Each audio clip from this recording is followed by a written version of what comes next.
90 साल जिंदगी अता की थी, मैंने तुम्हें 30 साल 20 साल 50 साल जिंदगी मैंने तुम्हें अता की थी।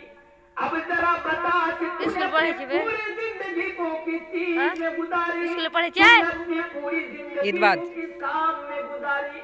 यानी एक इंसान को यानी सारी जिंदगी के बारे में उससे सवाल किया जाएगा और सारी जिंदगी के बारे में उसको हिसाब देना पड़ेगा। सारी जिंदगी के बारे में एक सेकंड भी नहीं छोड़ा जाएगा, आपका एक पल भी नहीं छोड़ा जाएगा।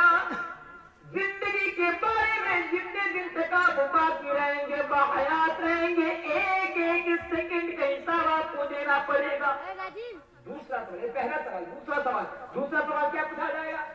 दूसरा सवाल ये पूछा जाएगा कि मेरा बंदा बता कि तुम्हारी जिंदगी के अंदर मैंने तुम्हें जितनी हयात दी थी, जितनी जिंदगी दी थी, इनके अंदर एक दौर भी आया था, वो दौर जवानी का दौर था। उस जवानी के दौर को तुमने किस चीज में गुजारा? जवानी के बारे में आपको अलग से सवाल किया जाएगा, अलग से। बूढ़े इंसान को बुढ़ापा के बारे में सवाल नहीं किया जाएगा, याद रखिएगा।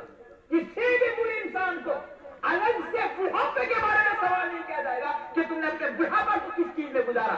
लेकिन जवान को पूछा जाएगा कि तुमने अपनी जवानी को किस जगह पर गुजारा। दूसरा सवाल, जल्दबाजी में बोल रहा हूं। तीसरा सवाल क्या पूछा जाएगा? तीसरा सवाल, ऐ मेरा बंदा, मैंने तुम्हें पैसा दिया था, दौलत दी थी, मैंने तुम्हें प्रॉपर्टी से नवाजा था, जायदाद से नवाजा था, माल दिया था। बताओ कि तुमने अपनी जायदाद को, प्रॉपर्टी को किस जगह पर तुमने खर्च किया?